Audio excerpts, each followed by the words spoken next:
This is the 10-Minute Teacher Podcast with your host, Vicki Davis. Hello, the 10-Minute Teacher is back with a special extended episode about artificial intelligence, something that I have been studying for several months. This is episode 798, Practical AI in the Classroom. Today's sponsor is EVERFI. April is Financial Literacy Month, and they have fantastic free digital lessons for K through 12 students. Stay tuned at the end of the show to learn more about these valuable lessons from EVERFI. Welcome back to another season of the 10-Minute Teacher. Yes, I took a little bit of a break, but that is okay. I am back, and today we're talking about practical AI in the classroom. Babe Ruth once said, yesterday's home runs don't win today's games. And while there's a lot of talk and really some parlor tricks that people are doing with ChatGPT and other AI tools, I wanted to talk about some practical things that you can do in the classroom, how I'm teaching with these tools, and also share some lesson plans that I'm using. And then at the end, we'll come back around and talk about some of the ethics and how I'm trying to view and break down the meaning of this and how we can kind of take a look at it. First of all, when we talk about ChatGPT in particular, remember that their data set is 2021 and earlier. So while I could ask it about how the song Baby Shark was composed, I couldn't ask it anything about Twitter or Facebook's current algorithms. Also, remember that these AI tools will not give you citations. So you have to make sure that you verify what it says, and it's harder than it seems. I really think that we should have some data transparency and know the data sets it studies, but we'll talk more about that at the end.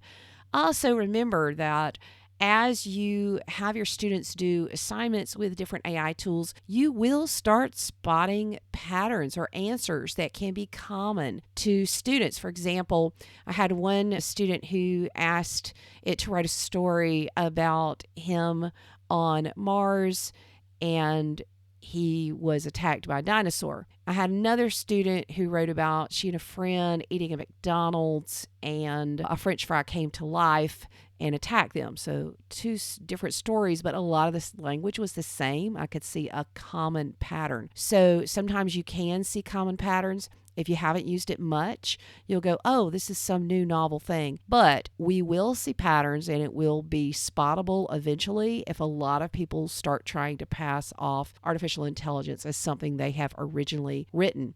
But also know that AI is going to give different answers for different students. So when I had my 10 computer science students and I had them create tic-tac-toe in Python, we had 8 of us who could run our code successfully and 2 who could not, no matter what we did. So, and it definitely had trouble with the most recent form of Python 3.1 for sure. So just know that there are some issues. But hey, we're going to talk practical. So first, let's talk about the most practical ways you can use ChatGPT. I am going to focus on ChatGPT and also Notion AI, which hasn't been talked about a lot, but I think it's really cool.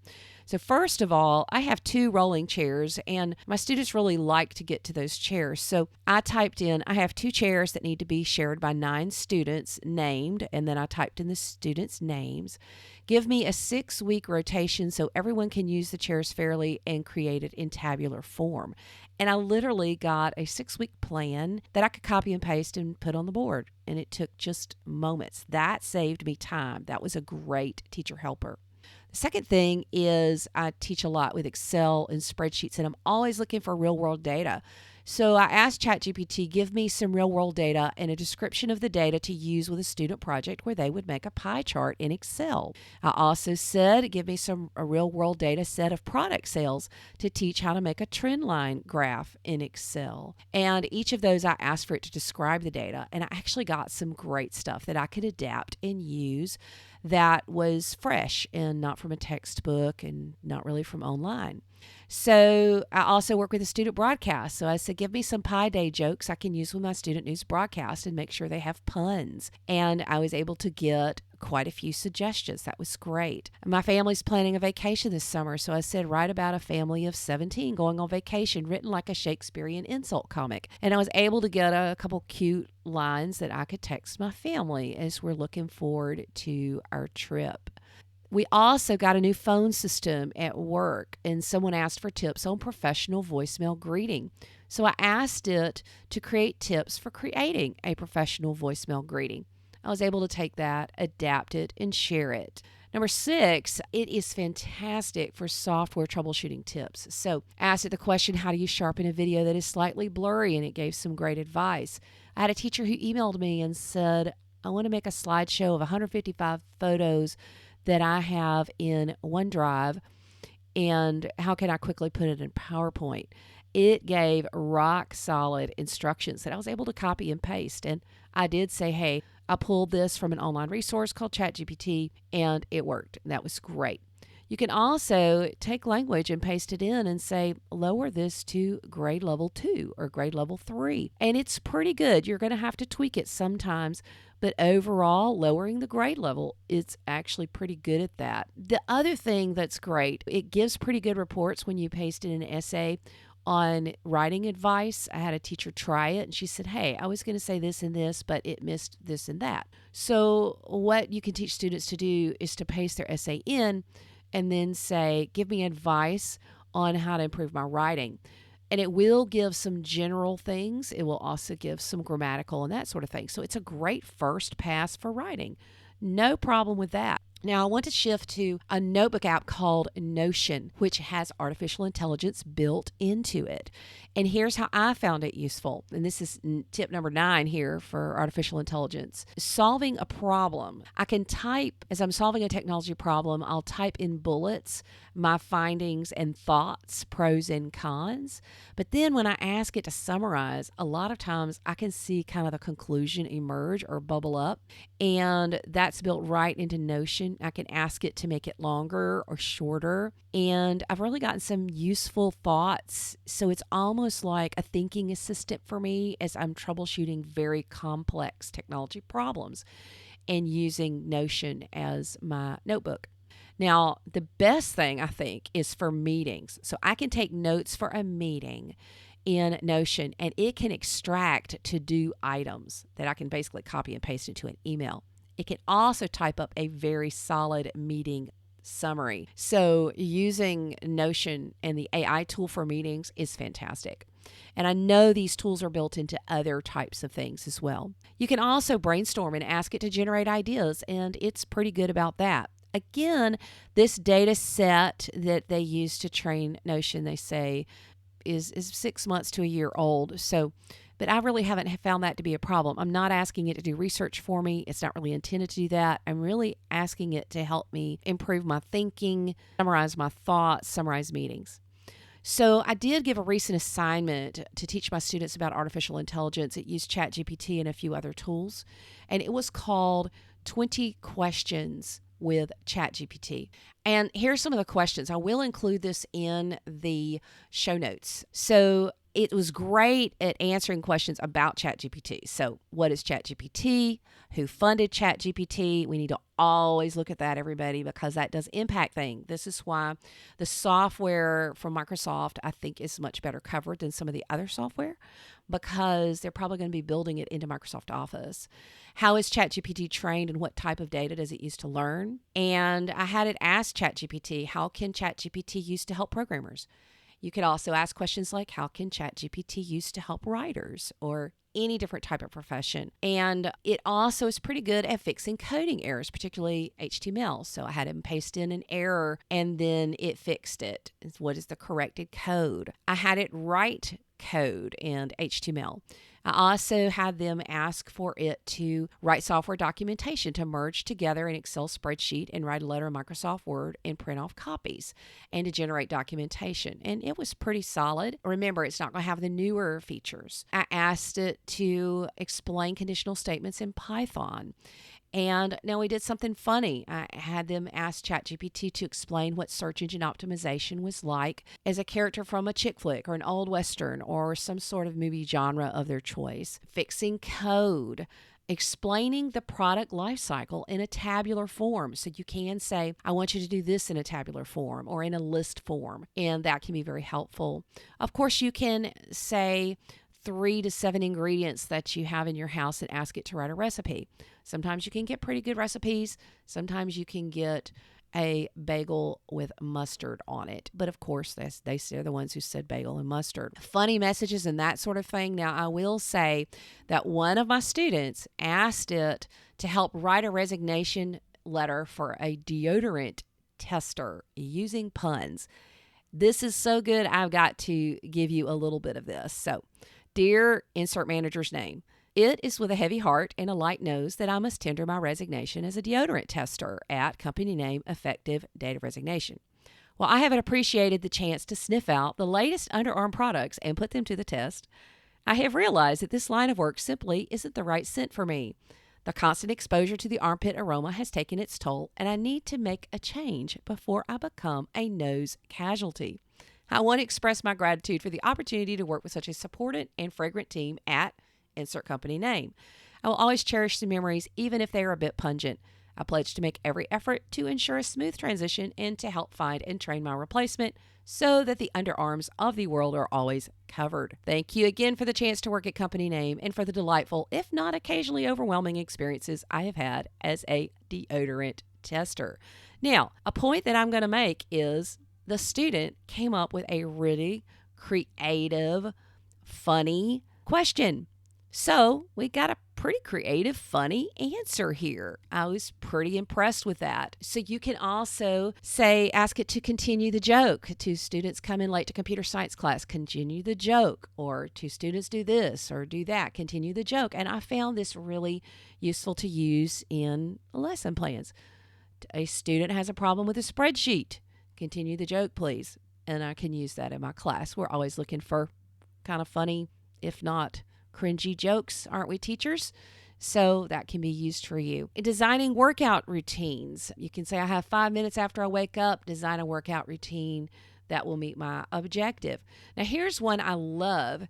So you can ask it to teach you something. So in this case, I asked students to say, teach me the Pythagorean theorem, including a quiz at the end, but don't give me the answers, and then tell me if I got the answer right when I respond. And it will actually teach it as best it can, just with text, not videos. Maybe one day it'll have videos, and that'll be awesome. But it will give you the quiz, and then when you put in the answers, it'll tell you if you got it right or wrong. Sometimes it wouldn't give you the right answer depending on how students ask that question, but that is pretty useful. This is a quick break to thank our sponsor. This is an extended episode about artificial intelligence, but I want to talk about our sponsor, EVERFI. Everyone remembers that teacher, the study hall teacher who walked you through your first college application, or the social studies teacher who taught you what taxes were and how to file them, or the math teacher who used student loans to show you how interest worked. So you can be that teacher. And EVERFI, today's sponsor, wants to help you make that kind of impact with free digital lessons for K through 12 students. From budgets to banking to credit and savings, you will find a financial literacy topic that's right for your classroom. And especially during April, Financial Literacy Month, there's no better time to equip students with smart decision-making around finances. Learn how you can share these free resources with students and give them a financial foundation that lasts a lifetime. Just go to coolcatteacher.com/EVERFI. That's coolcatteacher.com/EVERFI. That's EVERFI. Now, back to the show. I then ask students to create artwork using an AI artwork tool, and then I ask them to create music using an AI music tool. Finally, I ask them 4 questions. What have you learned about using AI? What concerns you about AI? Are there effective ways to use AI in schools? And are there some ways we should discourage the use of AI in schools? And we have those conversations. So let's talk about conversations. So first, what's good that we can promote and celebrate in this technology? First of all, learning to ask good creative questions will help get creative answers out of the tools we use. We can quickly create bonding experiences with other humans if we can ask creative, thought-based questions that will help us improve those relationships. We can have better tools to enable those who are challenged with written expression so they can create better. We can help with programming, coding, and algorithms and become more successful in those, particularly if you know how to ask the right questions. So, for example, I was teaching pivot tables today, and eventually pivot tables will have some AI built in, and if they'll know to ask for them, they'll be able to create some pretty powerful pivot tables if they know how they're used and what they're used for. So again, understanding the terminology and how to ask the right question is going to be very important. We can even love other humans better. My students got suggestions for Valentine's gifts based on their significant other's preferences and got some really good advice that at least 2 of them followed. And I thought the suggestions were pretty quick. It was actually much easier than using a search engine. Now, what's missing in this that we can contribute to the conversation? So first of all, AI is studying data sets that it isn't quoting. How do we let artificial intelligence get by with something we don't allow humans to do? It is not making it easy for us to research or validate what it says. So if it can create the language, it can certainly link to appropriate hyperlinks, where it got the information, or an appropriate hyperlink that is related to that information. It needs to be easier to fact check. We all know that our world is suffering from a loss of truth. So another piece of this is when it studied the data set going into ChatGPT and even some of these other data sets, it's not telling the program if it's true or false. And you could argue about true and false, but there's definitely some things that are true. Gravity is a truth. There is truth in the world. They're still there. So we get biased whether we want to or not, particularly when we interject lies into the data. And I'm not sure there's enough transparency for the people for the unwitting to know if something is true or not. Now, I was really concerned when I asked ChatGPT how to use cite works written by AI. So these are the guidelines. It said, number 1, identify the authorship of the work. Was it written by a human or AI? Number 2, if the work was written by a human and assisted by AI, the author should be credited. Number 3, if the work was generated solely by AI, you can include the name of the AI system and the organization responsible for creating it. So my problem was with number 2. It says if the work was written by a human and assisted by AI, the author should be credited. But what happens when we are basically the AI's muse and we write the question and it creates a response? And how do we know that that response is different enough from what's already online, that we won't accidentally plagiarize someone? So there's some real issues with this. Now, we updated the acceptable use policy at my school relating to this, and my concern is if we won't quote Wikipedia because of sourcing issues, then how can we quote AI? But if a student is going to use AI, first of all, they have to have specific permission from the teacher in terms of a writing assignment, and they have to fully disclose it, and they have to quote it. But we're going to discourage quoting it because it's not quoting or being transparent about its data sources. So I think our thinking about quoting it as a source and about its writing capabilities is truly flawed, and we need to have some conversations about this and move it forward. Now, is there anything evil in this that we can stop? So first of all, AI is not thinking. It is not sentient. It is doing what it is told. Second, we need data set transparency. We should be able to know what data was studied. They should be able to have that in a database. And in fact, I know they do. They've got to. So we should be able to say, hey, what data went into this? And ideally, it should be able to generate sources for us. I have a friend who just said, I have my second research paper where I've quoted 1,000 sources. Well, if it has 1,000 sources, it has 1,000 sources, but those hyperlinks and sources should be there, even if it has to pick one with the different things in common. So the third thing is it's trained, but it's not told what's true or not. So we need to have a way to provide input at every step of the way to more effectively handle bias. I will say when I asked it politically charged questions, there was definitely a bias that I could detect in answering politically charged questions. So fourth, we need to understand and teach that machines and AI are fallible. They are not always accurate, and this is a problem because people think if a computer generated it, that's always true, and that's absolutely not true. There's also a beautiful beauty in being human and being fallible and having opinions and then changing those opinions. We also have to know that AI detectors don't work. I've heard quite a few podcasts on this lately. So you can't go and paste it in and accuse students. You must know their writing style, and there need to be opportunities for them to write in class, pretty much by hand if possible. So the last is that humans are still needed and creative. We each have our own unique identity, and if we can learn to ask good creative questions, we can have good creative answers that are not something we necessarily wrote, but definitely something we inspired. As I said before, we are AI's muse and we can be its inspiration, but we must also be AI's taskmaster and accountability partner for sure. Now, what's broken that we can improve upon? I've already mentioned some of these, but data transparency, linking to sources, being able to report issues. We must focus on truth and personal integrity as well.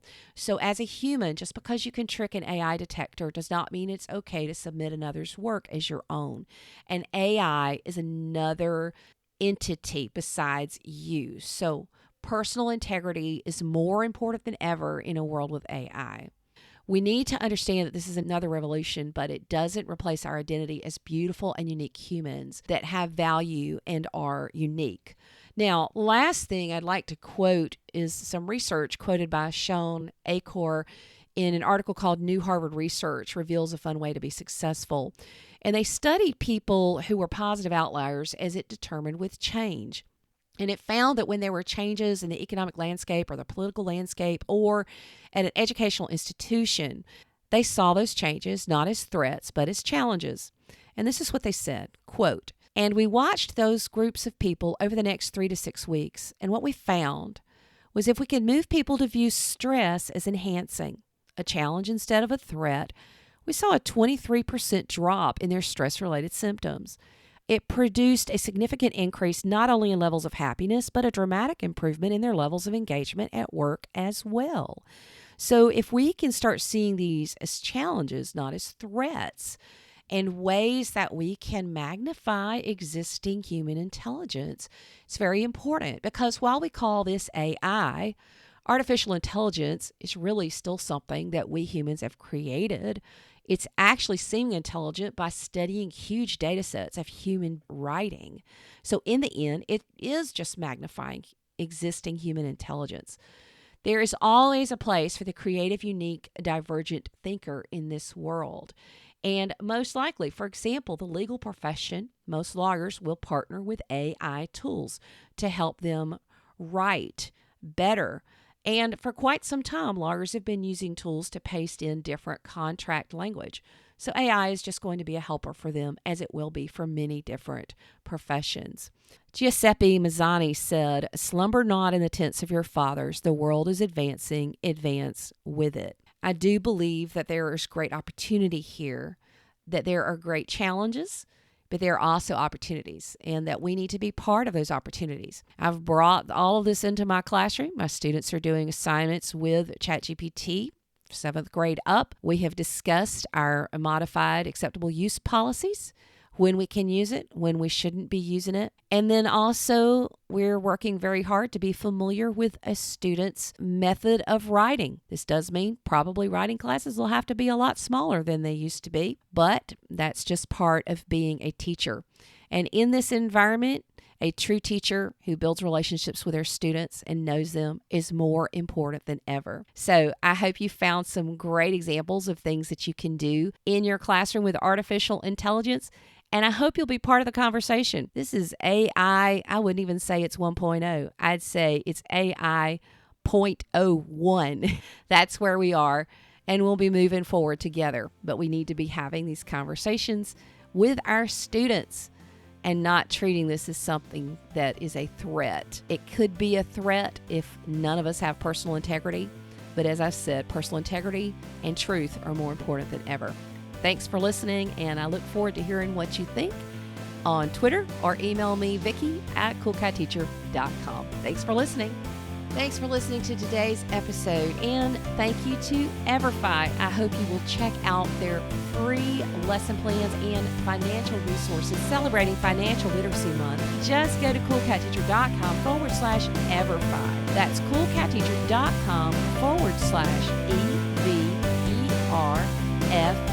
That's EVERFI. Thanks for listening. You've been listening to the 10-Minute Teacher Podcast. If you like this program, you can find more at coolcatteacher.com. If you wish to see more content by Vicki Davis, you can find her on Facebook and Twitter under Cool Cat Teacher. Thank you for listening.